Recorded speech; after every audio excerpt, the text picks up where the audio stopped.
ये तेवर तो बता रहे हैं कि इनका जाने का कोई इरादा नहीं है और आप लोगों के वापस लाने का कोई इरादा नहीं है। गरीब को सुख हो जाना चाहिए, ये ना हो कि लूट मार शुरू हो जाए।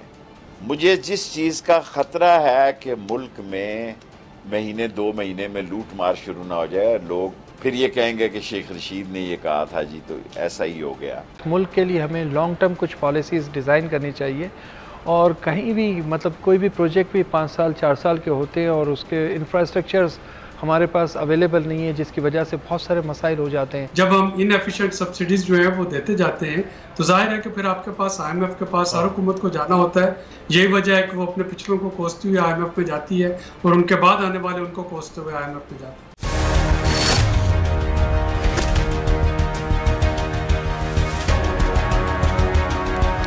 अस्सलाम वालेकुम व्यूअर्स, मैं हूं आपके साथ अमीर अब्बास। खुसूसी ट्रांसमिशन जारी है बजट और बजट के बाद की सूरत हाल के ऊपर। एक तरफ तो हुकूमत अपने सियासी मुखालिफिन को इताब का निशाना बना रही है। इमरान खान साहब और उनकी पार्टी के साथ जो कुछ किया गया उनके एहतजाज के हक़ को दबाने के लिए, वो भी आपके सामने है। और अब मोनिस इलाही साहब कॉफली के रहनुमा, उनके ख़िलाफ़ भी FIA की रस्सी खोल दी गई है।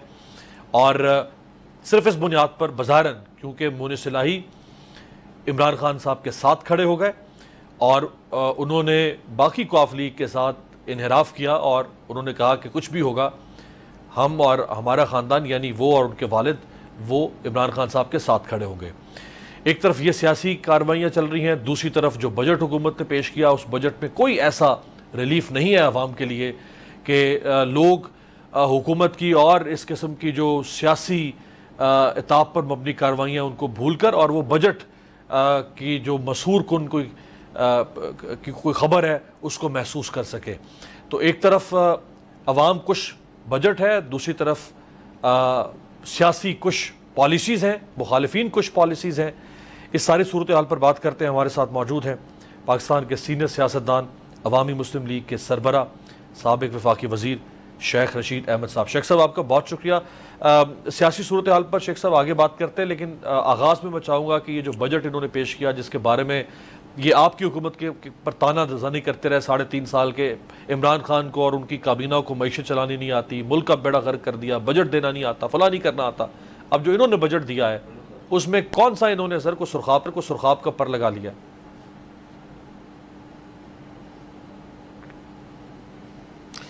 बस अब बजट तो इन्होंने 8 दिन पहले ही दे दिया था। 60 रुपये गैस बढ़ा दी, 250 रुपये घी बढ़ा दिया, 8.5 रुपये बिजली यूनिट बढ़ा दी, 45% गैस बढ़ा दी। अभी ज़रा ये बिजली के बिल पहुंचने दें और गैस के बिल।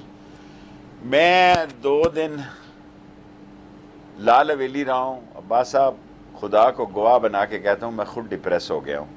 लोग कहते हैं जी आपका तो कोई मसला नहीं है, आपकी तो 2-2 गाड़ियाँ हैं आपके पास, आपका तो मसला हमारा है कि ना बच्चों की फ़ीस है, ना दवाई के पैसे हैं। दोपहर में आम रोटी, अब रावलपिंडी में लोग जो शुरफा हैं वो दोपहर की रोटी कोई डाइटिंग के नाम पे बाईपास कर रहे हैं। मैं अपनी सारी ज़िंदगी में 70 साल उम्र में इस 2 दिनों में डिप्रेस हुआ हूँ कि लोग हिम्मत हार गए हैं और लोग आज आके मलबा जिस तरफ डाल रहे हैं वो भी बड़ा अफसोसनाक है, उससे भी मुल्क की तबाही है। और ये बजट आपने क्या दिया है जी कि आप समझते हैं लोग बेवकूफ़ हैं। ये दुकानदार आपको 3 रुपए से 10 रुपए फिक्स टैक्स देंगे बिजली के बिलों पे, कारोबार है कोई नहीं। खाद पे आपने सब्सिडी जो की है, अपने ख़ानदानों को आप नवाज रहे हैं और वज़ीर ख़ारजा जो है उसका पता ही नहीं है कि दुनिया के किस मुल्क में, अब तो पता नहीं करंतना हो गया, जहाँ भी मिले तो उसको लाल हवेली भेजें। एक ने अपने बेटे को वज़ीर चीफ मिनिस्टर बना लिया, एक ने मवासलात बना लिया, एक ने मज़हब में बना लिया। लूट लगी हुई है। अल्लाह ताला इस मुल्क के हाल पे रहम करे। मेरा ख्याल है कि सियासत से आगे निकलती जा रही है। महीना ले, 1.5 महीना ले, 45 दिन ले, ये सियासत ज़रूर गुल खिलाएगी। और वो जो 14 मरतबा आर्मी को बदज़बानी करते थे शेखुपुरा में, गुजरांवाला में, वैसे लेटे हैं 90 के ज़ाविये से पाँव पड़े हुए हैं। अब बुलाए ना उसको, 3 महीने से वहाँ बैठा हुआ है पासपोर्ट लेके। क्यों नहीं बुला रहे उनको? क्या दुनिया में ऐसा कानून है कि एक दिन में 4 दफा 4 ड्यूटी हो एक पासपोर्ट बनाने के लिए? आज एक चैनल बता रहा था कोई इनके केसेस में 15 लोग मर गए हैं इन 3 सालों में। इनकी एक दास्तान है लंदन जाने से लेके और पासपोर्ट जारी होने से लेके मकसूद चपड़ासी तक, बिल आखिर अपने अंजाम पहुंचेगी। खुदा के यहाँ देर सवेर है, अंधेर नहीं है। और पाकिस्तान में आम आदमी जो है जी, वो परेशानी तो छोटा लफ्ज है, मर गया, बिल्कुल तबाही और बर्बादी। अच्छा शेख साहब, बजट से और बिजनेस शेख साहब बजट से कोई 4-5 दिन पहले मैंने आपके हलके में प्रोग्राम किया। बजट से कुछ 4-5 दिन पहले शेख साहब मैंने आपके हलके में प्रोग्राम किया और मुझे लग रहा था कि लोग बहुत नाराज़ हो सकते हैं आपसे, चूँकि आप ताज़ा हुकूमत से निकले हैं तो अमूमन लोगों का हुकूमत से शिकवा होता है। लेकिन मेरे लिए ये हैरत की बात थी कि रैंडमली यूं ही चलते फिरते लोग बाज़ारों में आपके इलाके में, हमने उनसे बात की, कोई 90% से ज़्यादा आवाम ने इस हुकूमत से नाराज़गी का इजहार किया और इमरान खान साहब और आपके ऊपर एतमाद का इजहार किया। ये काया कैसे पलट गई? मतलब क्यों ऐसा हो रहा है? लोग क्यों इस हुकूमत को एक्सेप्ट करने को तैयार नहीं है? आपकी तरफ रुझान क्यों हुआ है लोगों का?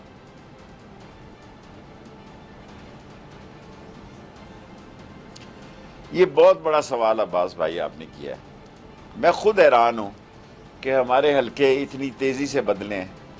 जाते हैं तो लोग फ्लाइंग किस करते हैं दुकानदार, और वो इस बात पे खुश हैं कि हमने इमरान खान का साथ दिया है, इमरान खान के साथ खड़े हैं। और सबसे हैरान कुन बात यह है कि लोग इतनी बड़ी तादाद में बदले हैं कि इमरान खान हर घर में घुस गया है। जब मैं हर घर कहता हूं तो इसका मतलब समझ आ जाना चाहिए, और इसका रास्ता रोकना खाना जंगी को दावत देनी होगी। एक फेयर इलेक्शन की ज़रूरत है। अपोजिशन हो, अपोजिशन में बैठ जाएंगे उनके साथ, लेकिन अगर आपने कोई डंडी मारी, धांधली की या कोई उस्तादी दिखाई तो आप मारे जाएंगे जिसने भी धांधली दिखाई। मैं खुद सोच रहा हूँ मंगल के दिन इलेक्शन कमीशन जाऊँ। राजा साहब मेरे साथ रहे हैं रेलवे में, एक का वोट इधर डाल दिया, दूसरे का वोट, मेरे अपने घर के लोगों के वोट जो हैं वो स्कीम 3 में और स्कीम 4 में। अजब माहौल बना हुआ है। अल्लाह ताला इस मुल्क के हाल पे रहम करे। ये ना हो कोई ऐसा हादसा हो जाए कि लोग सोच ही ना रहे हों और उनको पता लगे कि इस मुल्क में कोई हादसा हो गया। क्योंकि मुझे तो मायूसी जो है वो किसी नतीजे की तरफ जाती दिखाई दे रही है। एक ऐसा वक्त आएगा कि इमरान खान कॉल ना भी करे तो लोग नफरत के उस मेयार पे पहुंच गए हैं कि उनकी आंखों में बारूद है और इतनी खौफनाक बातें करते हैं कि सुनी भी नहीं जाती। सुनी इसलिए नहीं जाती कि अच्छा शेख साहब, एक फजा सी बना दी जा रही है। अदारे भी पाक जी सर।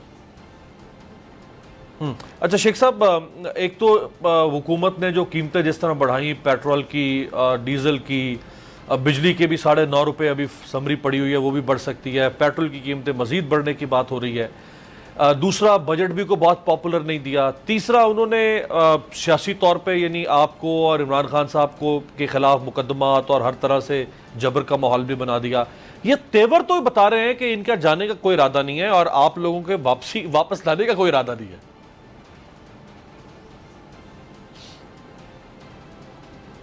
ऐसे ही इनको गलतफहमी है। सुबह 4 अदालतों में मेरी जमानत है जी। आपके प्रोग्राम में बता रहा हूँ, मुझे बताना भी बुज़दिली दिखाई देती है। मैं उन लोगों में से नहीं हूँ जो ये कहूँ यार जेल को ऊपर गिर जाती है। 25 थानों में लोगों ने शिकायत दर्ज कराई हैं और 2 अदालतों में मेरी जमानत हो चुकी है। सुबह 4 अदालतों में है, 20 को हाई कोर्ट में है। फजूल वैसे ही वक्त ज़ाया कर रहे हैं। क्या हम बदल जाएंगे या हम डर जाएंगे? हमने 7-7 साल एक आवारा क्लाशन कोफों में काटी है। सो गरीब को सुख हो जाना चाहिए, ये ना हो कि लूट मार शुरू हो जाए। मुझे जिस चीज़ का ख़तरा है कि मुल्क में महीने 2 महीने में लूट मार शुरू ना हो जाए, लोग फिर ये कहेंगे कि शेख रशीद ने ये कहा था जी तो ऐसा ही हो गया। मैं जब कहता था शीन निकलेगी तो आप लोग मेरा मजाक उड़ाते थे सारे लोग। निकली है कि नहीं निकली? कहाँ है नून, मुझे बताएं। वो तो पासपोर्ट लेके सुबह उठ के चूमता है दिन में 3 दफा। और कहाँ है नून के पैरोकार? सब लोग जिस एजेंडे पे लगे हुए हैं वो तो तबाही और बर्बादी का एजेंडा है। कौन जानता है मुफ्ता को चॉकलेट, अपना पाउडर सस्ता कर लिया चॉकलेट बनाने वाला और लोगों का गला दबा दिया। इस तरह नहीं चलेगा मुल्क। मैं मायूसी के आलम में आज आपको इंटरव्यू दे रहा हूँ। 2 गोलियां खा के सोऊंगा आपके इंटरव्यू के बाद, क्योंकि लोगों ने मुझसे ऐसी ऐसी बातें की हैं कि लोग कहते हैं जी हमारा जी चाहता है कि हम खुदकुशी कर लें। लोग इतने आवाज़ार हैं शेख कि साहब, वो ये जो सियासी माहौल से ही जो है आवाज़ार वो हो शेख गए। साहब, वो शेख साहब जी एक सर। तो मायूसी सियासी, बिल्कुल आप बजा फरमा रहे हैं, आप बिल्कुल बजा फरमा रहे हैं कि लोग इस सियासी माहौल से बेजार हो गए हैं, लोग ये हुक्मरान तर्ज हुक्मरानी से बेजार हो गए हैं। लेकिन लोग इस बात पर भी मायूस हुए कि इमरान ने जो धरना अचानक ख़त्म कर दिया, इतना माहौल, कामयाब जलसे पर जलसा, अनप्रेसिडेंटेड 15-17 जलसे, एक से बड़ा जलसा दूसरा, आप भी जाते रहे, उसमें शिरकत करते रहे, ये अचानक ख़त्म कर दिया। उसके बाद तारीख देनी थी, तारीख नहीं दे पा रहे, उस तारीख को भी अब 2 हफ्ते होने वाले हैं। सो ये जो मायूसी है, इसका क्या जवाब होगा शेख साहब?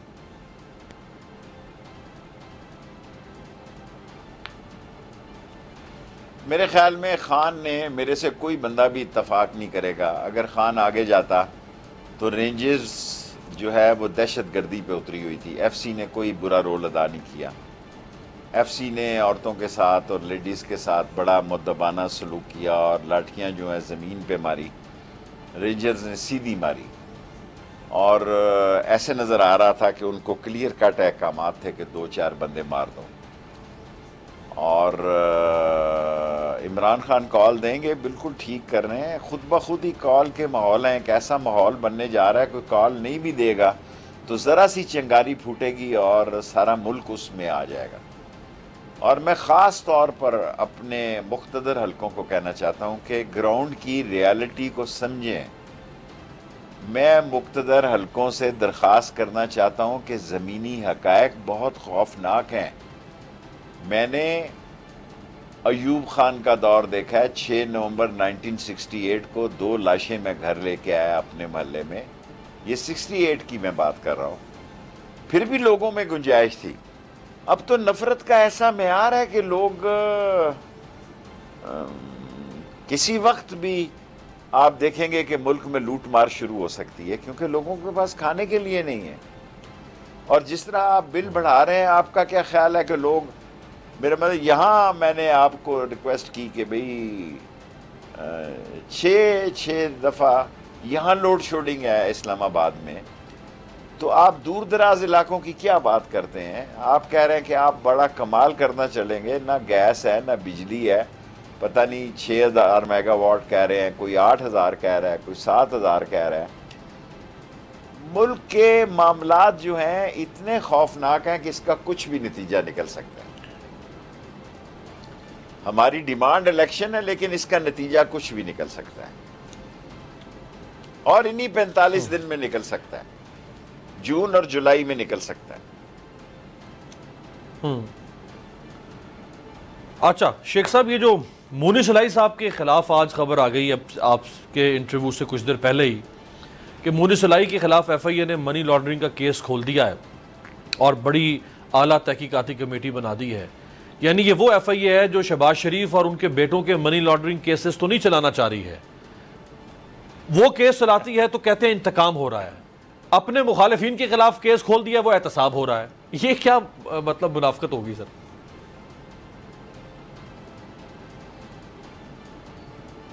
सर ये आए अपने केस खत्म करने के लिए, अंधेर नगरी नहीं है जी। कोई पागल दीवाना उठेगा और सारे मसलों का हल कर देगा।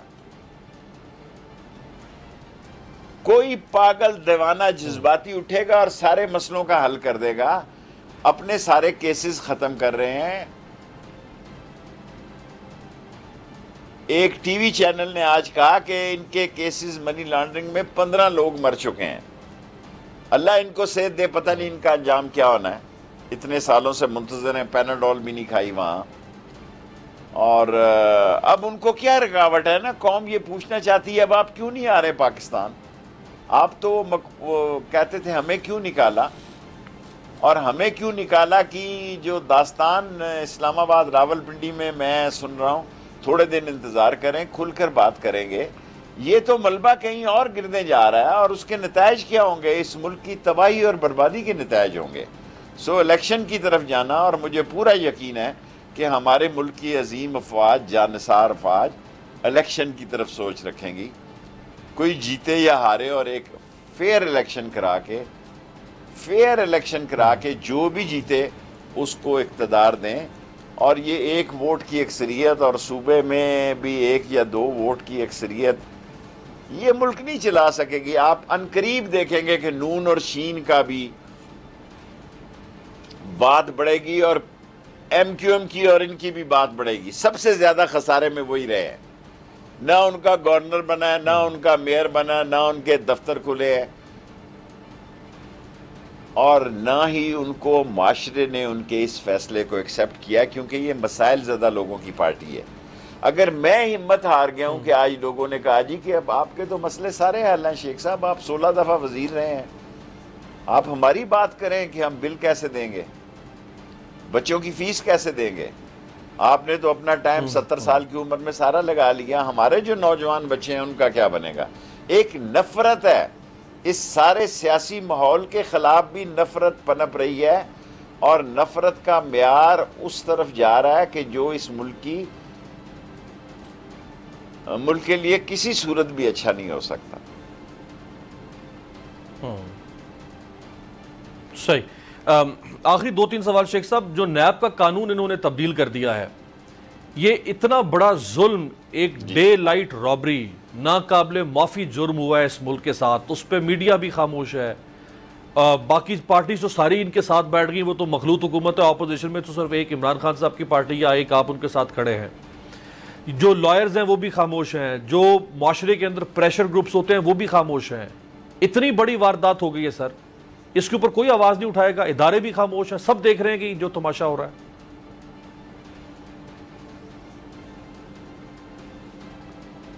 सरफरोशों का एक ऐसा ग्रोह उठेगा कि जैसे फाटा में लोग FIR नहीं दर्ज कराते, वो समझेंगे कि गंद को साफ किया जाए। हाँ, फीक नहीं हुई, हम TV प्रोग्राम ही कर सकते हैं, कुल इतनी हमारी हिम्मत है।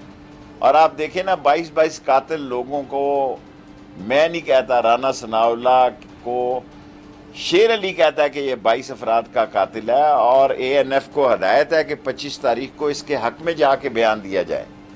ये वही हदायतें हैं जो कि FIA को मिली हैं, ये वही हदायतें हैं जो नैब में कानून अमेंड किया गया है, ये वही हदायतें हैं कि 28 जो है डिस्ट्रिक्ट एडमिनिस्ट्रेशन बदली है, पुलिस अफसर बदल रहे हैं, ये वही सिसली का निज़ाम और दहशत गर्दी और गुंडागर्दी बदमाशी चलेगी नहीं।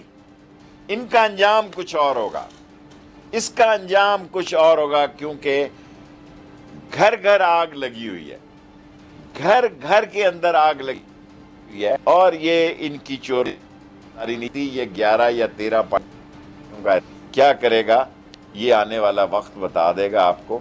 लेकिन मैं दयानतदारी से समझता हूँ कि अल्लाह ताला इस मुल्क के हालात पे रहम करे।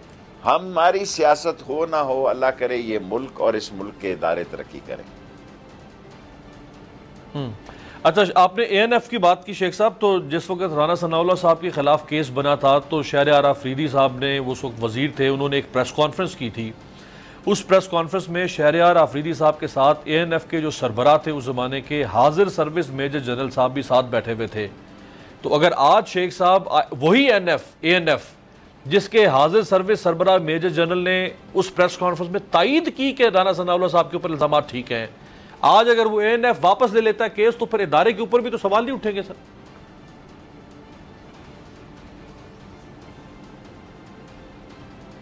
सारे सवाल अदारों पे ही उठ रहे हैं ना, जो नहीं उठने चाहिए। FIA सारा रिकॉर्ड ले गई थी लाहौर के कौन सा G ब्लॉक के 2 घरों में, फिर 100 मोटिव लिया सुप्रीम कोर्ट ने। मेरा ख्याल है सुप्रीम कोर्ट पे बहुत बड़ा बोझ पड़ने जा रहा है।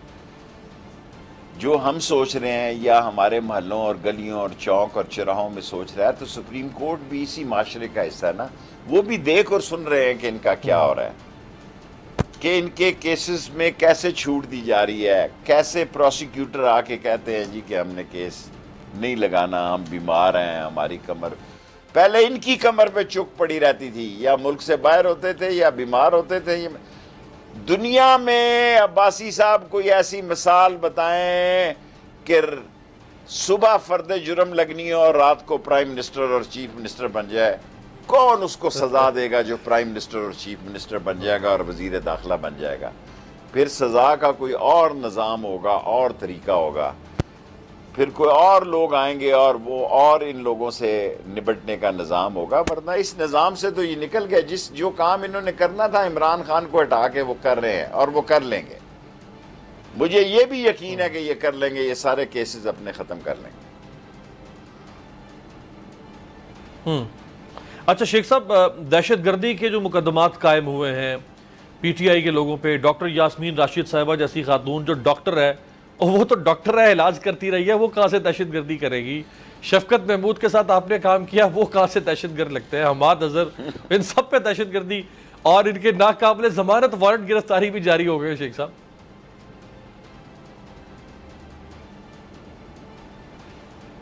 ये खुद दहशतगर्द हैं, ये खुद जो है ये उस तरफ जा रहे हैं जहां तबाही आएगी और कुछ और हो जाएगा।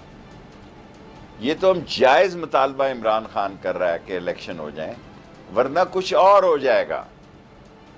ऐसे ऐसे शहरों में हमारे खिलाफ पर्चे हैं जो शहर हमने कभी देखे ही नहीं।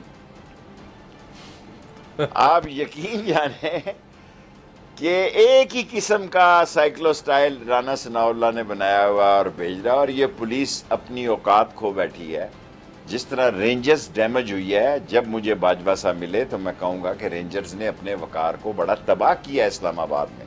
एफसी ने नहीं किया, पुलिस से ज़्यादा तबाह किया अपने वकार को। ये मैं कह रहा हूँ जिसके मतहत रेंजर्स रही है, कि उन्होंने खूनख्वारी की यहाँ पे। और वो बेचारी सूबाई वजीर हेल्थ, वो इतनी शरीफ औरत बेचारी, उसको मारते दिखाया गया है, उसकी गाड़ी तोड़ते हुए दिखाया गया है। ये दहशतगर्द हैं। और ये मनी लॉन्डर जो है वो दिल्ली की जामिया मस्जिद के इमाम है, यानी राना सनाउल्लाह दिल्ली की जामिया मस्जिद का इमाम है, और ये सारे दहशतगर्द हैं। ये गुंडागर्दी की जिस तरफ जा रहे हैं उसका नतीजा बुरा निकलेगा, उसका नतीजा बुरा निकलेगा। सही है। अच्छा शेख साहब, नवंबर तक आपको लगता है कि हालात जैसे हैं, आखिरी सवाल आपसे, नवंबर तक हालात इसी तरह के चलते हुए लग रहे हैं, नवंबर के बाद शायद तब्दील हो जाए?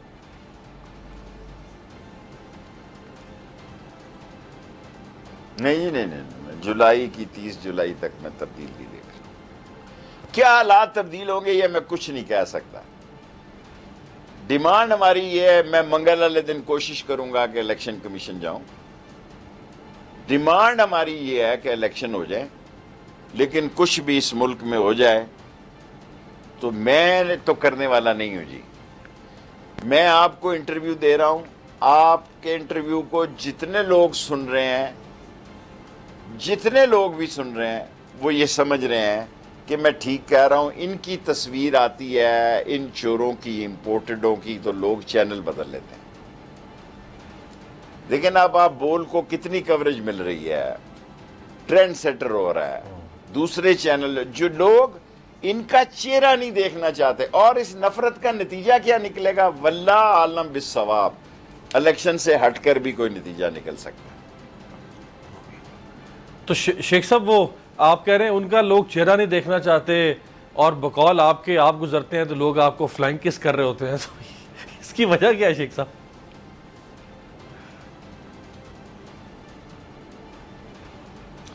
एकदम लोग इमरान खान के हक में निकल आए हैं। इमरान खान के साथ ज्यादती हुई है, और इमरान खान को की खुददारी को और अमेरिकन अलामिये को लोगों ने अपने लिए बेइज्जती और अपनी आज़ादी के ख़िलाफ़ एक साजिश करार दी है, और बैठे बैठाए ठीक ऐसा काम नहीं किया। लेकिन से अल्लाह ताला लोगों के दिल हमारे हक में और इमरान में फेर दिए हैं। ये अल्लाह का काम है, वो तो इज़्ज़ो मन तो शाह, वो तो ज़िल्लो मन तो शाह।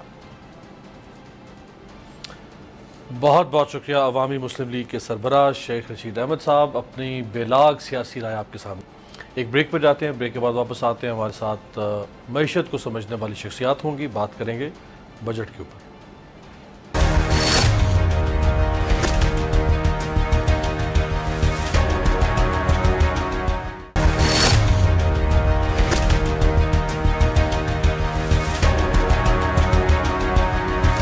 ब्रेक के बाद खुशामदेद।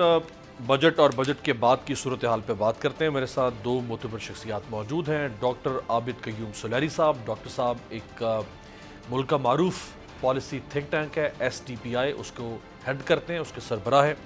इसके अलावा इमरान खान साहब की जो इकनॉमिक एडवाइजरी काउंसिल थी उसके रुकन रह चुके हैं, आपका बहुत शुक्रिया। मोहसिन शिखानी साहब चेयरमैन हैं आबाद के, जो कि बिल्डर्स की एक मारूफ तंजीम है, उसको हेड करते हैं, आपका भी बहुत शुक्रिया। मोहसिन साहब, आप ही से आगाज़ करता हूँ। इमरान खान साहब के ज़माने में जो बिल्डर्स थे, रियल स्टेट से वाबस्ता लोग, वो बहुत खुश थे कि उनकी पॉलिसीज़ इस नौयत की हैं कि जिससे पाकिस्तान में कंस्ट्रक्शन का जो शोबा है उसको बहुत बूम मिला था। तो ये जो बजट आया और इस बजट के बाद अब आहिस्ता आहिस्ता जो चीज़ें अनफोल्ड हो रही हैं इस बजट से मुतल्लिक, क्या वो पॉलिसीज़ कॉन्टिन्यू नज़र आ रही हैं इमरान खान साहब के ज़माने की कंस्ट्रक्शन के शोबे से मुताल्लिक, या वो अब पॉलिसीज़ प्रो से एंटी होती चली जा रही हैं? बहुत शुक्रिया सर। मैं कहूँगा कि जो लास्ट 9 से 10 महीने हुए हैं, जब से इंटरनेशनल मार्केट में कोविड के बाद अब देखें जब से मूवमेंट हुई है तो प्राइस बहुत हाई हो गई है स्टील की, सीमेंट की। लास्ट 2 महीने से ये गवर्नमेंट है, 7-8 महीने लास्ट गवर्नमेंट भी हमारा काफ़ी जगहों पे इख्तिलाफात रहने शुरू हो गए थे, इसलिए कि प्राइस कॉस्ट ऑफ कंस्ट्रक्शन बहुत बढ़ गई थी। और लास्ट गवर्नमेंट से भी हमने यही कहा कि जब तक आप लॉन्ग टर्म पॉलिसीज़ पे डिज़ाइन नहीं करेंगे, जब मटेरियल कॉस्ट कांस्टेंट नहीं होगा, जो प्रोजेक्ट्स होते हैं 4-4 साल के होते हैं, लो कास्ट प्रोजेक्ट पे हमने काम किया, 2-2.5 साल काम किया लास्ट गवर्नमेंट के साथ। एक अच्छा विजन था गवर्नमेंट का, एक अच्छी पॉलिसीज़ थी, एक अच्छी सोच थी कि ये आपका एक्टिविटी, ये इंडस्ट्री या एक्टिविटी कंस्ट्रक्शन इंडस्ट्री मूव करेगी तो पूरा मुल्क करेगा। 40 एलाइड इंडस्ट्री डायरेक्टली, 30 इनडायरेक्टली होती है, लेबर जॉब, आपकी जॉब क्रिएशन हो जाती है, और शॉर्टफॉल ऑफ हाउसिंग है। तो ये विजन था कि शॉर्टफॉल ऑफ हाउसिंग हम पूरी करें और गरीबों को हर किसी का एक घर हो। लेकिन लास्ट 9-10 महीने से पोजीशन ये थी कि कॉस्ट ऑफ कंस्ट्रक्शन डबल हो गई। जो 1 लाख रुपए टन स्टील था वो 2 लाख चला गया, इसलिए कि हम गवर्नमेंट के साथ भी बैठना चाह रहे थे। लास्ट गवर्नमेंट से भी कुछ चीज़ों पे हमारी काफ़ी चीज़ों पे के डिस्कशंस के ड्यूटीज़ को हम किस तरह करें। जब 1 लाख रुपए टन वाली चीज़ 2 लाख हो गई तो उसके एंटी डंपिंग ड्यूटीज़ वगैरह बहुत बढ़ गई। तो इन चीज़ों पे हम काफ़ी अरसे से इमरान खान की गवर्नमेंट में जो हर 15 दिन के बाद एक मीटिंग होती थी, हम ज़रूर ये सारी चीज़ें उठाते थे, और एक जो कंटिन्यूशन था लो कास्ट हाउसिंग का वो रुका हुआ था। लेकिन उस दौर में बहुत सारी चीज़ें ऐसी हुई जो कभी भी नहीं हुई थी। इसको इंडस्ट्री का दर्जा दिया गया, हाउसिंग फाइनेंस अरेंज किया गया, जो पहली दफ़ा हुआ कि बैंकों ने फंड्स देने शुरू किए, सब्सिडाइज लोन की बात हुई। ये ऐसी चीज़ें थी जो इस इंडस्ट्री के लिए बेसिक ज़रूरी होती है, और ये कोई डेवलपर या बिल्डर के लिए नहीं होती, ये एक आम आदमी को फैसिलिटीज़ होती है, और ये पूरी दुनिया में होती है, और ये इम्पॉर्टेंट है। अगर पहला घर कोई आदमी सस्ते रेट पे नहीं ले सकेगा, एक गरीब आदमी के पास इतने वसाइल नहीं होते, तो कहीं ना कहीं उसको फाइनेंसिंग होनी चाहिए। ये सारी चीज़ें हुई तो ये बेहतर हुआ। इस गवर्नमेंट से जो बजट आया है, इन्होंने एड्रेस नहीं किया, मैं समझता हूँ, इस इंडस्ट्री को, या इनके पास टाइम ही नहीं था, इतना शॉर्ट टाइम था, और कोई ऐसी तजावीज़ नहीं हमने जो दी थी उसको उन्होंने देखा नहीं मेरे ख्याल से, और कोई ऐसी उसका रिएक्शन ही नहीं था। और मेरा ख्याल है कि जो कॉस्ट ऑफ कंस्ट्रक्शन बढ़ गई, आने वाले प्रोजेक्ट बनना मुश्किल हो गए, और जो हालात है उसमें अगर हम कहीं इसको बैठ के लॉन्ग टर्म पॉलिसी डिसाइड करनी पड़ेगी, कांस्टेंट प्राइस को सेटल करना पड़ेगा। ये वो इंडस्ट्री है जो मज़ीद 10 बिलियन ओवरसीज़ पाकिस्तानी से ला सकती है। अगर गवर्नमेंट चाहे कि हमारा डेफिसिट कम हो तो इस इंडस्ट्री में इतना पोटेंशियल है। एक कमेंट मोहसिन साहब, एक कमेंट कीजिएगा, फिर मैं डॉक्टर साहब की तरफ बढ़ूंगा। आप बार बार फोकस कर रहे हैं कि कॉस्ट ऑफ कंस्ट्रक्शन बढ़ गई, रॉ मटेरियल की कीमत बढ़ गई, स्टील की कीमत बढ़ गई। सो अगर कॉस्ट ऑफ कंस्ट्रक्शन बढ़ेगी तो एक यूनिट की कीमत बढ़ेगी। जब एक हाउसिंग यूनिट की कीमत बढ़ेगी तो लोगों के पास तो पहले बाइंग पावर नहीं है, तो एक अफोर्डेबल लिविंग और एक रीजनेबल लिविंग एक फैमिली को जो चाहिए पाकिस्तान में, लोग तो पहले ये इस मुल्क में करोड़ों लोग ऐसे हैं जो आज भी गारे के, मट्टी के और गोबर के बने हुए घरों में रहते हैं, झोंपड़ियों में रहते हैं। सो इतनी महंगी अगर हो जाएगी कॉस्ट ऑफ कंस्ट्रक्शन, तो एक आदमी, मिडिल क्लास आदमी, गरीब आदमी कैसे एक रीजनेबल और एक ऑनरेबल लिविंग अफोर्ड कर सकेगा? मेरा ख्याल है कि जो अभी प्राइस है उसके मुताबिक तो पॉसिबिलिटीज़ नहीं है एक गरीब आदमी को घर लेना। अभी तो वो अपना घर चलाना मुश्किल हो गया, लेना कहाँ से है? मतलब घर तो बाद में लेगा, अभी तो गरीब तो दूर की बात है, अपर मिडिल क्लास आदमी भी अपनी तनख्वाह से नहीं घर बना सकता ना आज तो। बिल्कुल आई एग्री विद यू, जो लाख रुपए कमाता है वो भी ये घर नहीं बना सकता आज की कंडीशन में। ये पोजीशन है और कॉस्ट और चीज़ें इतनी हाई हैं कि हम उसको अफोर्डेबल हाउसिंग नहीं दे सकते इस मुल्क में। और 10 से 12 मिलियन घरों की शॉर्टफॉल है, जो लोग कच्ची आबादी और अनप्लान एरिया में रह रहे हैं, और मज़ीद लोग अनप्लान और कच्ची आबादियों में रहेंगे जहाँ पे आपके पास एड्रेस नहीं होता। और मैं समझता हूँ कि जब एड्रेस नहीं होता तो पूरे मुल्क के लिए प्रॉब्लम होता है। बिलो द लेवल जब लोग रह रहे होते हैं तो ये आपके मुल्क के लिए, इकॉनमी के लिए, सब के लिए ख़तरा, डेंजरस होती है। राइट डॉक्टर साहब, कल बड़ी एक्सटेंसिव मैंने डिबेट की अपनी ट्रांसमिशन में कि हम अपनी इंपोर्ट को कैसे कम कर सकते हैं। आज मैं आपकी मौजूदगी से फ़ायदा उठाते हुए ये सवाल उठाना चाहूँगा कि हम अपनी एक्सपोर्ट को कैसे बढ़ा सकते हैं। जी देखिए, एक्सपोर्ट के लिए वैल्यू एडिशन इस वक्त ज़रूरी है। पाकिस्तान के एक्सपोर्ट जो है 4 चीज़ पे मुश्तमिल है। चावल है, चमड़ा है, चौंसा है और चादर है। उसके बाद तो आपके पास कोई 5वीं चीज़ है नहीं जो कि आप एक्सपोर्ट कर सकें। और ये सारी की सारी एग्रो बेस्ड हैं। और एग्रीकल्चर, आपको पता है कि मौसमियाती तब्दीलियों की वजह से आपको पिछले साल टेक्सटाइल के रिकॉर्ड ऑर्डर मिले, लेकिन कॉटन आपको बाहर से मंगवाना पड़ी, चूँकि क्लाइमेट चेंज की वजह से कॉटन की जो यील्ड थी वो पूरी नहीं हो सकी थी। इस साल जो अर्ली हीट आई है उससे आम की फसल जो है उसको मुतासर हुई है, तो आम की एक्सपोर्ट मुतासर होगी। तो पहले तो ये डिसाइड करना कि आपके पास एक्सपोर्ट करने के लिए है क्या, और जो कुछ है आप उसमें क्या वैल्यू एडिशन लेके आ सकते हैं। अगर आप लेट से आम ही एक्सपोर्ट कर रहे हैं तो आप किसी भी ईस्ट एशियन एयरपोर्ट पर जाके देख लें, वहाँ पे ड्राइड फ्रूट की कितनी ज़्यादा वैरायटीज़ होती हैं। 2 आम जो है वो सुखाए हुए, अगर आप बैंकॉक एयरपोर्ट पर जाके देखें तो $5 से $7 में वो बिक रहे होते हैं, जो कि उसके स्लाइसेस होते हैं एक आम के। तो इसी तरीके से आप वैल्यू एडेड टेक्सटाइल की तरफ हमें जाना पड़ेगा, आपको वैल्यू एडेड जो है एग्रीकल्चर प्रोडक्ट्स की तरफ जाना पड़ेगा। और सबसे बड़ा जो एक लूप होल आ रहा है वो है एक्सपोर्ट ऑफ सर्विसेज। पिछले साल हमने देखा कि उसमें एक नुमाया इजाफा हुआ, लेकिन अभी भी वो सिंगल डिजिट में है उसकी एक्सपोर्ट। पाकिस्तान के पास जो यंगस्टर्स हैं जिन्होंने अपने स्टार्टअप शुरू किए हैं, उनको इनकरेज करना होगा ताकि हम आईटी इंडस्ट्री में, सॉफ्टवेयर में एक्सपोर्ट्स जो है वहाँ पे अपने कदम जमा सकें। और तीसरी इम्पॉर्टेंट चीज़ जो कि आपके पास आ सकती है वो एक्सपोर्ट ऑफ सर्विसेज है। हमारी एजुकेशन, हमारी जो हेल्थ टूरिज्म है, उसमें बाहर से लोग आएँ, आके अपना इलाज कराएं, लेकिन जो हमारे पास हाई एंड हॉस्पिटल्स हैं तो कुछ ऐसी चीज़ें हैं जो कि की जा सकती हैं। लेकिन चूँकि हम ट्रेडिशनली जो हमारे 4-5 सेक्टर्स हैं उन्हीं पे कनात करके बैठे हुए हैं, और वो सेक्टर्स भी खुश हैं कि उनको तमाम तरह की मुराद हर दफ़ा बजट में मिल जाती हैं। आप सिर्फ हमारी एक्सपोर्ट अर्निंग का जो हमारी रेमिटेंसेज है उसके साथ मुआवजा कर लीजिए। जो बैरून मुल्क पाकिस्तानी शहरी बाहर बैठे हैं, एक्सपोर्ट से ज़्यादा तो साल के वो डॉलर्स आपको भेज देते हैं, जिनको के एयरपोर्ट पे आते ही बड़े बुरे तरीके से ट्रीट किया जाता है। और जब तक वो पाकिस्तान में होते हैं, हम कोशिश कर रहे होते हैं, जो पाकिस्तान में लोग बैठे, अदारे बैठे हैं, कि वो दोबारा पाकिस्तान आने का नाम ना लें। तो थोड़ा सा इसमें हमें अपना माइंडसेट चेंज करना होगा, थोड़ा सा एक इन्वेस्टमेंट फ्रेंडली नेशन के तौर पे उभरना होगा, और जो हमारा एक्सपोर्ट पोटेंशियल है उसको हमें प्रमोट करना होगा वैल्यू एडिशन की तरफ, वरना शायद। अच्छा, ये जो एक्सपोर्ट पोटेंशियल की आपने बात की डॉक्टर साहब, आपने एक्सपोर्ट पोटेंशियल की बात की। हम बार बार कहते हैं कि हमारी बैकबोन है एग्रीकल्चर, तो हम एग्रीकल्चर में तो कुछ भी हासिल नहीं कर सके, हम तो खुद कफील नहीं हो सके, हम तो अपनी ज़रूरत की एग्रीकल्चर प्रोड्यूस नहीं कर पा रहे हैं। अगर हम मलेशिया की मिसाल देखते हैं तो मलेशिया वो मलेशिया जहाँ पे पाम ट्रीज़ हुआ करते थे, कुआलालंपुर में महातिर मोहम्मद ने वहाँ पेट्रोनस टावर्स बना दिए। आज मलेशिया की सेमीकंडक्टर डिवाइसेस और इंटीग्रेटेड सर्किट की जो एक्सपोर्ट है, सिर्फ 2 चीज़ों की एक्सपोर्ट पाकिस्तान की टोटल एक्सपोर्ट से दुगनी से भी ज़्यादा है, $75 बिलियन। सो ये छोटी छोटी चीज़ें बना के दुनिया बेच रही है और अरबों डॉलर कमा रही है। हम ये क्यों नहीं बना पाते? इसमें क्या मतलब मुश्किल क्या, दिक्कत क्या आ रही है? जो स्टार्टअप्स हैं, फॉर एग्जांपल चिप मेकिंग, अब चिप मेकिंग आपको पता है कि ताइवान जो है वो पूरी दुनिया का डोमिनेट करता है वो चिप मेकिंग में। आपकी हर चीज़ जो आ रही है इस वक्त इलेक्ट्रॉनिक गैजेट से लेके इलेक्ट्रॉनिक कार तक हर एक के लिए चिप चाहिए। तो ये छोटी छोटी चीज़ें जिसकी तरफ आप इशारा कर रहे हैं, ये तभी पॉसिबल हो सकती हैं अगर आप अपने एंटरप्रेन्योर्स को थोड़ा सा इनकरेज करें। मैं इसमें इंसेंटिव देने की बात नहीं कर रहा, मैं सिर्फ इनकरेज करने की बात कर रहा हूँ। और ये उस वक्त पॉसिबल है जब आप क्लस्टर्स बना रहे हो जहाँ पे कि आपके साथ जो अलाइड इंडस्ट्रीज हैं वो सारी मौजूद हो और वो आपको वो तमाम चीज़ें जो है फ्राहम कर रही हो जो कि आपके एक्सपोर्ट बेस्ड इंडस्ट्री के लिए चाहिए होती हैं। लेकिन इसके लिए पॉलिसी कंसिस्टेंसी का होना ज़रूरी है।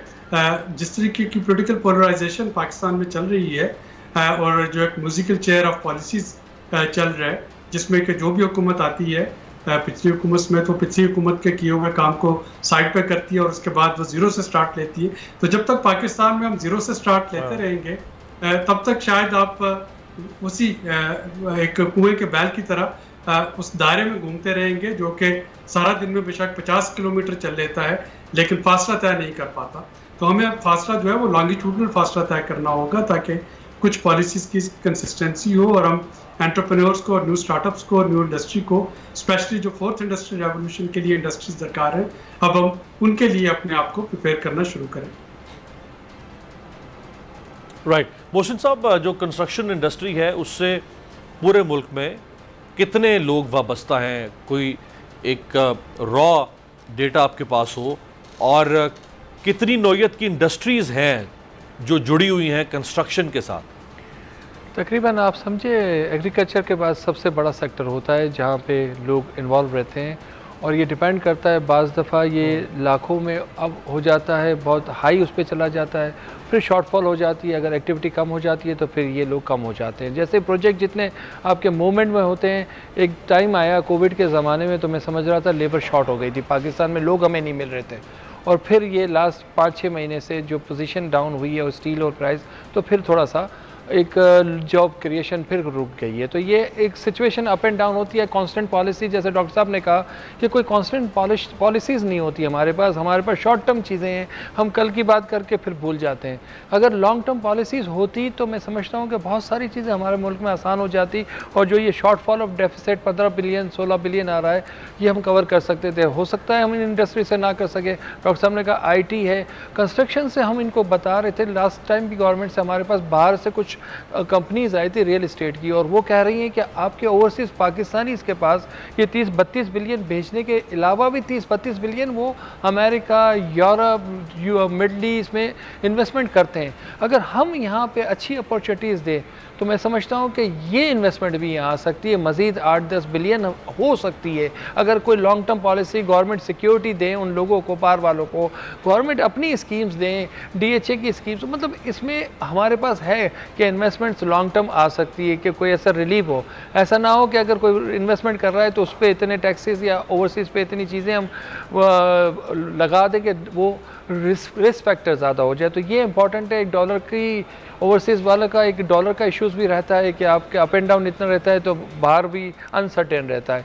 तो मैं समझता हूँ कि इन्वॉल्वमेंट आपकी काफ़ी है। जो मेजर हमारी इंडस्ट्रीज़ है, जितने भी जॉब क्रिएशन है, मैं समझता हूँ elite industry 40 industry directly involve है। Steel, cement, paint, aluminium, electronic, wooden, tiles, आपके नलके, आपके जो ग्लास इंडस्ट्रीज़, जो बड़े बिग जिसको कंस्ट्रक्शन कहते हैं ना, बड़े आपके जो यूनिट है, वो सारे मैं समझता हूँ सीमेंट, स्टील और ग्लास, ये सब डायरेक्टली हमारे साथ है। 40 इंडस्ट्रीज़ ऐसी है जो डायरेक्टली हमारे पास, जिससे हमारे रॉ मटेरियल लेना है, और बाकी प्रोफेशनल सारे हमारे साथ 20-30 लोग ऐसे होते हैं जो इनडायरेक्टली भी होते हैं प्रोफेशनल। और घर जब बनता है तो फिर आपको कर्टन भी चाहिए, TV भी चाहिए, आपको हर ज़रूरत, फैन से लेके हर ज़रूरत की अशिया चाहिए जब नया घर बनता है। तो ये सारी चीज़ें इससे रिलेट होती है और पूरा एक इकॉनमी साइकिल चलता है। जब भी कहीं किसी मुल्क में जो भी क्राइसिस होते हैं तो इस इंडस्ट्री को, UK में मैंने ख़ास कर देखा है, यूरोप में देखा है कि स्पेशल इंसेंटिव दिए जाते हैं, कि जो इंटरेस्ट रेट है स्पेशल दिए जाते हैं ताकि ये इंडस्ट्री चले, ताकि पूरा साइकिल मूव करे। तो हमेशा इसकी इम्पोर्टेंस ही हमेशा रही है।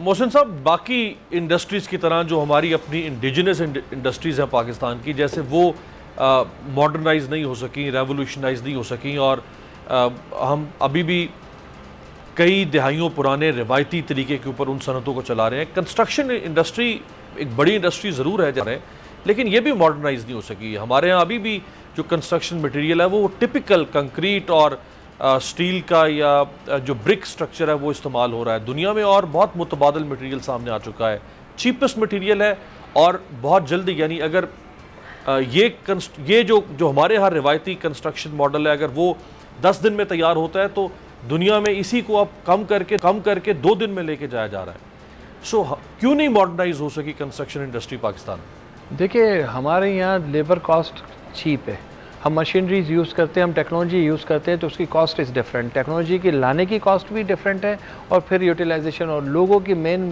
पावर जॉब है वो भी ख़त्म हो जाएगी। तो ये वजह है, इसलिए कि आजकल प्रीकास्ट सिस्टम कंस्ट्रक्शन हो रही है, ऐसा नहीं है कि नहीं हो रही, प्रीकास्ट भी एक्टिविटीज़ चल रही हैं। हम कुछ स्ट्रक्चर डिज़ाइन कर रहे हैं, वो भी डिफरेंट उस पर टेक्नोलॉजीज़ पे कर रहे हैं। तो 2-3-4 चीज़ें, टर्की में कुछ चीज़ें हैं जो टर्किश कंपनी यहाँ पे आई हुई है कराची, उन्होंने कुछ टेक्नोलॉजी यूज़ की है कि वो 10 दिन में आपको एक छत खोल के दे देते हैं, हर महीने 3 बड़ी मतलब हाई राइज बिल्डिंग्स की छतें। तो ये चीज़ें यूज़ होनी शुरू हुई है। ऐसा नहीं है, जहाँ पे फंड्स अवेलेबल होता है, जहाँ बैकअप होता है, वहाँ आप उन चीज़ों को लेके चल सकते हैं। जहाँ पब्लिक से पैसे आने होते हैं, आपके पास भी टाइम होता है, तो उस हिसाब से परचेजिंग बाइंग पावर आपका है ना, वो 4 साल में एक पेमेंट देगा तो वो 4 साल में प्रोजेक्ट बनना है। तो उस हिसाब से अगर आपको कोई फास्ट ट्रैक पे प्रोजेक्ट बनाना है तो आज वो प्रोजेक्ट 1 साल के अंदर बड़ा बन जाता है। आज वो घर आप स्टार्ट करते हैं तो आप प्रीकास्ट लगाते हैं, तो मैं समझता हूँ कि 15 दिन महीने के अंदर हम रेडी कर लेते हैं। टेक्नोलॉजीज़ यहाँ भी हैं, चीज़ें भी मौजूद हैं, लेकिन डिपेंड ऑन कि आपका बैकअप फंड्स क्या है। अगर बैंक फाइनेंसिंग बैंक है तो फिर एक डिफरेंट है, एक पब्लिक का फंड है तो उसका भी, उनके पास भी किस तरह आपको पेमेंट करनी है, उसी हिसाब से चीज़ें चल रही होती हैं। राइट।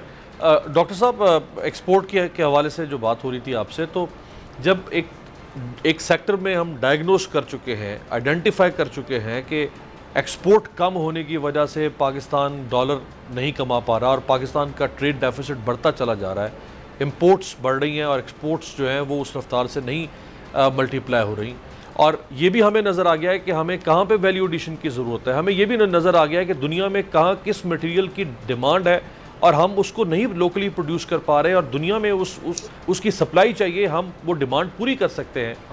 क्या है, यानी आपने इमरान खान साहब की इकनॉमिक एडवाइजरी काउंसिल में काम किया, आज शहबाज शरीफ साहब और इनकी टीम भी बहुत बड़ी तुरम खान टीम बनती है, मैशत को और कारोबार को समझती, फिर प्रॉब्लम कहाँ पे आ रही है? वो इंडस्ट्री लग क्यों नहीं रही यहाँ पे? देखिए, प्रॉब्लम इसमें 2-3 जगहों पे आती है। एक्सपोर्ट बढ़ाना मिनिस्ट्री ऑफ कॉमर्स के अकेले के बस का रोग नहीं, ना ये सिर्फ ट्रेड पॉलिसी की वजह से बढ़ सकेगी। एक्सपोर्ट बढ़ाने के लिए आपको एक एनर्जी का कंपेटिटिव टैरिफ जो है वो चाहिए, जो आपके दोस्त बाकी कंपेटिटर हैं। क्या आपका बिजली का, गैस का टैरिफ जो है वो उनके मुकाबले में है कि नहीं है। आपका एक्सपोर्ट बढ़ाने के लिए जो टैरिफ्स हैं, जो इंपोर्ट एक्सपोर्ट होती है चीज़ें, वो इस अंदाज से होनी चाहिए कि रॉ मटेरियल जो है उसकी अवेलेबिलिटी हो सके, जो कि इस बजट में थोड़ा सा उन्होंने एड्रेस करने की कोशिश भी की, ना कि हम जो इंपोर्ट ड्यूटीज़ हैं उनको एक रेवेन्यू में इजाफे का जरिया बना लें।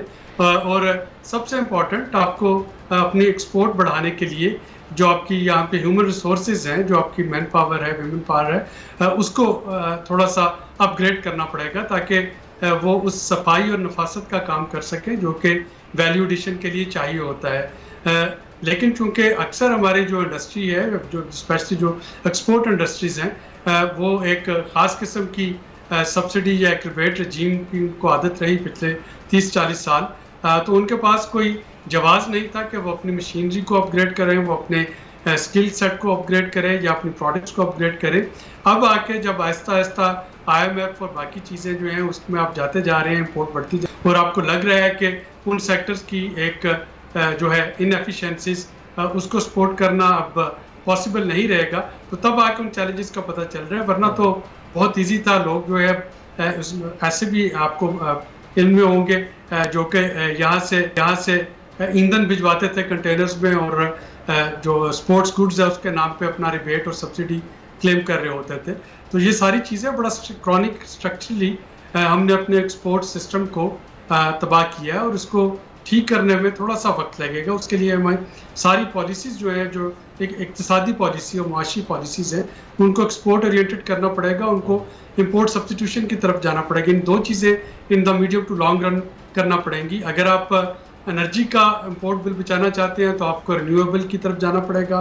फॉसल फ्यूल जो है, डीजल, पेट्रोल ये और गैस, ये अफोर्डेबल नहीं रहेंगे आने वाले सालों में भी, तो आपको आहिस्ता आहिस्ता रिन्यूएबल की तरफ जाना होगा। और अगर आपको अपना इंपोर्ट बिल कम करना है तो आपको देखना है कि कौन सी चीज़ें यहाँ से एक्सपोर्ट हो सकती हैं और कौन सी चीज़ें ऐसी बनाई जा सकती हैं जो कि हम इस वक्त इंपोर्ट कर रहे हैं। आप क्यों नहीं कनोला या सोयाबीन जो है क्रॉप वो लगा सकते। आपको पता है कि सिर्फ चाइना जो कि हमारा नेक्स्ट डोर नेबर है, उसकी सिर्फ सोयाबीन की इंपोर्ट, और अमेरिका जिससे उसके ताल्लुकात, तजारती ताल्लुकात इंतहाई ज़्यादा कशीदा है, $100 बिलियन से ज़्यादा का तो उसका सोयाबीन की इंपोर्ट है सालाना। पाकिस्तान उससे बिल्कुल नेक्स्ट डोर बैठा है और हमारे पास सोयाबीन नहीं है। यानी थोड़ा सा हमें देखना होगा कि इस वक्त रिक्वायरमेंट क्या है, जिन ममालिक के साथ हमारे ताल्लुकात अच्छे हैं वहाँ पे उनकी इंपोर्ट रिक्वायरमेंट्स क्या है और हम उसको कैसे मैच कर सकते हैं। और इसके लिए एक थोड़ा सा medium to long term plan बनाना पड़ेगा, जिसको तमाम सियासी हुकूमतें जो हैं, कोई भी किसी भी पार्टी की हुकूमत हो, उसको ऑन करें और उस पर अमल करें। राइट। अच्छा, एक सवाल डॉक्टर साहब, इमरान खान साहब की हुकूमत ने कहा था कि हमने जो IMF प्लान लिया है ये आखिरी IMF प्लान होगा पाकिस्तान का, इसके बाद पाकिस्तान को IMF के पास नहीं जाना पड़ेगा। ये हुकूमत आई, इसने ना सिर्फ ये कि वो उस प्लान के जो बाकी किस्तें हैं वो लेने के लिए कोशिश शुरू कर दी, बल्कि $2 बिलियन मज़ीद एक्सटेंशन प्लान भी ले लिया। तो ये तो ख़त्म नहीं हो रहा पर IMF। जो अगली हुकूमत आएगी वो कहेगी कि शहबाज शरीफ की हुकूमत ने बेड़ा गर्क कर दिया, हमें और IMF चाहिए। देखिए, IMF आपका तब तक ख़त्म नहीं होगा जब तक आपकी जो डॉलर डिपेंडेंसी है वो ख़त्म नहीं होगी। जब तक डॉलर कहाँ से आता है? डॉलर आपका एक्सपोर्ट से आता है, डॉलर आपका फॉरेन डायरेक्ट इन्वेस्टमेंट से आता है, डॉलर आपका रेमिटेंसेस से आता है, या डॉलर आपका कर्जों से आता है। अब अगर आपकी एक्सपोर्ट जो है वो इस दफ़ा हम रिकॉर्ड एक $30 बिलियन को क्रॉस करेंगे इंशाल्लाह। वो हिस्टोरिकली $30 बिलियन से नीचे का था। इंपोर्ट आपकी $75 बिलियन को टच कर जाएगी। अगर आपका जो है इन्वेस्टमेंट वो जियो स्ट्रेटेजिक इशूज़ की वजह से पाकिस्तान में नहीं आती है, ईरान आपके नेक्स्ट डोर है, अफगानिस्तान आपके नेक्स्ट डोर है, चाइना के साथ बहुत से इशूज़ हैं दुनिया को, पाकिस्तान के अंदर सिक्योरिटी के इश्यूज जो हैं वो आए दिन आते रहते हैं, तो इन्वेस्टमेंट वहाँ पे भी नहीं आ रही। रेमिटेंसेस जो है वो भी आहिस्ता आहिस्ता सैचुरेट हो रही हैं। $31 बिलियन पे रेमिटेंसेस पहुँच गई, तो फिर अल्टीमेटली आपको इतना बड़ा जो डेफिसिट है बैलेंस ऑफ पेमेंट का वो पूरा करने के लिए IMF के पास ही जाना पड़ता है। और IMF के पास हम जाते हैं इस तरह जैसे आप किसी डॉक्टर के पास जाते हैं और उसकी मेडिसिन तो लेते हैं, लेकिन बाकी तमाम एहतियातें जो वो बताता है उस पर कोई भी हुकूमत अमल नहीं करती। तो जब आप अपनी आमदनी और अखराजात के जो दरमियान जो तवाज़ुन है वो पैदा नहीं कर पाते, जब वो सेक्टर जहाँ पे टैक्स लगने चाहिए वो वहाँ से टैक्स इकट्ठा नहीं कर पाते, जब हम इनएफिशिएंट सब्सिडीज़ जो है वो देते जाते हैं, तो जाहिर है कि फिर आपके पास IMF के पास हर हुकूमत को जाना होता है, और कोई भी हुकूमत अपनी खुशी या रजामंदी से नहीं जा रही होती। यही वजह है कि वो अपने पिछलों को कोसती हुई IMF में जाती है और उनके बाद आने वाले उनको कोसते हुए IMF में जाती है। राइट। लास्ट 30 सेकंड मोहसिन साहब, कोई तजवीज़ अगर आप देना चाहें इस हुकूमत को बजट के अंदर मज़ीद आपके सेक्टर को एड्रेस करने के लिए कुछ शामिल किया जा सकता हो? मेरा ख्याल है कि इसमें बैठना चाहिए। इस मुल्क के लिए हमें लॉन्ग टर्म कुछ पॉलिसीज़ डिज़ाइन करनी चाहिए, और कहीं भी मतलब कोई भी प्रोजेक्ट भी 5 साल 4 साल के होते हैं और उसके इंफ्रास्ट्रक्चर्स हमारे पास अवेलेबल नहीं है, जिसकी वजह से बहुत सारे मसाइल हो जाते हैं।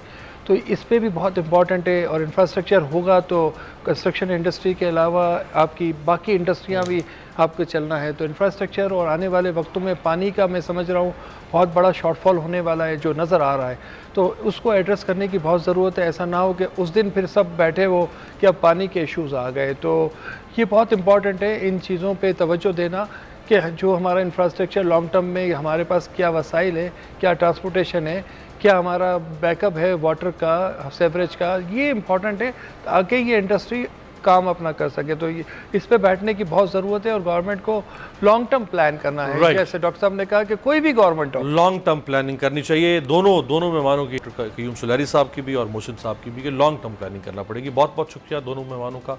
आपसे मुलाकात होगी अगले हफ्ते। देखते रहिएगा बोल न्यूज़।